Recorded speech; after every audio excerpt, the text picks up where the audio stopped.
ನೀವು 365 ದಿನ 12 ತಾಸು ಕರೆಂಟ್ ಕೊಟ್ಟು 12 ತಾಸು ನೀರು ಕೊಟ್ಟಿದ್ದರೆ ಆದ್ರ ನಿಮ್ಮ ಸರ್ಕಾರದ ಬಜೆಟ್ ಮಂಡಳಿ ನಮ್ಮ ರೈತರು ಮಾಡ್ತಾರ ಬಂದು ನಿಮ್ಮ ಸರ್ಕಾರದ ನಿಮ್ಮ ಅಧಿವೇಶನಗಳು ನಾವು ಮಾಡ್ತೀವಿ ಮಂಡಳಿ ನಮಗೆ ನೀರು ಕೊಡ್ರಿ ಕರೆಂಟ್ ಕೊಡ್ರಿ ನಿಮ್ಮ ಸಾಲ ಮನ್ನಾ 50 60 1 ಲಕ್ಷ ಸಾಲ ಮನ್ನಾ ತಗೊಂಡು ನಾವೇನ್ ಮಾಡೋದದ 15-20 ಲಕ್ಷ ರೂಪಾಯಿ ಟ್ರ್ಯಾಕ್ಟರ್ ಹಿಡ್ಕೊಂಡು ಓಡಿರ್ತೇವೆ ನಾವು ಹೊರದಾಗ ನಿಮ್ಗೆ 10,000 20,000 ಲಕ್ಷಕ್ಕೆ ಹಿಂದಿರತಕ್ಕಂಥ ರೈತರು ನಾವಲ್ಲ. ಹಾಗಾಗಿ ಇವತ್ತು ಸಮಸ್ತ ನಮ್ಮ ಚಿಕ್ಕೋಡಿ ಆಗಿರ್ಬೋದು, ರಾಯಬಾಗ್ ಆಗಿರ್ಬೋದು, ಹುಕ್ಕೇರಿ ಆಗಿರ್ಬೋದು, ನಾ ಎಲ್ಲ ಜನಪ್ರತಿನಿಧಿಗಳ ಶಾಸಕರಿಗೆ ವಿನಂತಿ ಮಾಡ್ಕೊಳ್ತೇವೆ. ನಮಗೆ ಆರ್ಡರ್ ಮಾಡೋ ಹೋಗ್ತದೆ, ಆದ್ರೆ ನಾವು ಆರ್ಡರ್ ಮಾಡಲ್ಲ. ಪದ್ಧತಿ ಪ್ರಕಾರ ಮೊದಲು ರಿಕ್ವೆಸ್ಟ್ ಮಾಡಿ ಹೆಚ್ಚು ಕಮ್ಮಿ ಮುಂದೆ ಮಾತು ಕೇಳಿಲ್ಲ ಅಂದ್ರೆ ಏನು ಮಾಡಬೇಕಂತ ಈ ಶಾಲೆಗೆ ಪಕ್ಕ ಗೊತ್ತಿತ್ತು. ಈ ಶಾಲೆಗೆ ಪಕ್ಕ ಗೊತ್ತು ಏನ್ ಹೇಳೋ ಅವಶ್ಯಕ ಚೆನ್ನಪ್ಪನ ಕರೆಕ್ಟ್ ಐತಿ ಹೇಳೋ ಗುರುಗಳು ಕರೆಕ್ಟ್ ಐತಿ.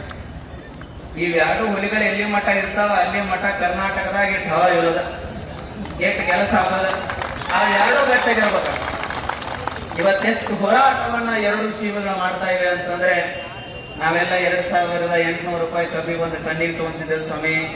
ಇವತ್ತು 3,500 ರೂಪಾಯಿ ಒಂದು ಟನ್ನಿಗೆ ತಗೊಳಕತ್ತೀವಿ ಅಂತಂದ್ರೆ ಅದಕ್ಕೆ ಕಾರಣ ಅವೆರಡು ಶಕ್ತಿಗಳು ಮತ್ತು ನೀವೆಲ್ಲರೂ ನಾವೆಲ್ಲ 75-80 ಎಕರೆ ಕಬ್ಬು ಬೆಳೀತಕ್ಕಂತಹ ರೈತರು ನಾವಿದ್ದೇವೆ. ನಮ್ದು ಎಲ್ಲ ಭೂಮಿ ಇದೆ. ಭೂಮಿ ಇಲ್ಲಾರೆ ನಾವು ಮಾತಾಡಕ್ ಹೋಗಲ್ಲ.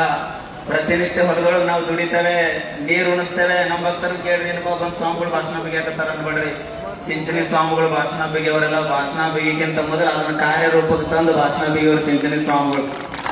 ಹೇಳಿ ಹೊಗಳಿ ಹೋಗ್ತಕ್ಕಂಥ ಸ್ವಾಮಿಗಳೆಲ್ಲ ನಿಮಗೊಂದು ಮಾತು ಹೇಳ್ತಾನೆ, ರೈತ ಉಳಿದರೆ ಮಾತ್ರ ಈ ಜಗತ್ತು ಉಳಿತದೆ, ಹೊರತಾಗಿ ರೈತ ಉಳಿದೇ ಇದ್ರೆ ಜಗತ್ತು ಉಳಿಲಿಕ್ಕೆ ಸಾಧ್ಯವೇ ಇಲ್ಲ.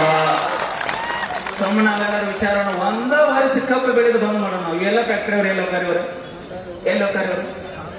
ಹಾ ಚಾ ಕುಡಿಯಕ್ಕೆ ಹೋಗ್ಬೇಕು ಅವ್ರ ಮನೆಗೆ. 1 ವರ್ಷ ಕಬ್ಬು ಬಂದ್ ಮಾಡಿ ನೋಡೋಣ. ಇವ್ರದ್ದು ಏನೈತಿ ಗೊತ್ತಾಗೈತೆ. ನಾ ಹೇಳೋದಿಷ್ಟೇ, ಇವತ್ತು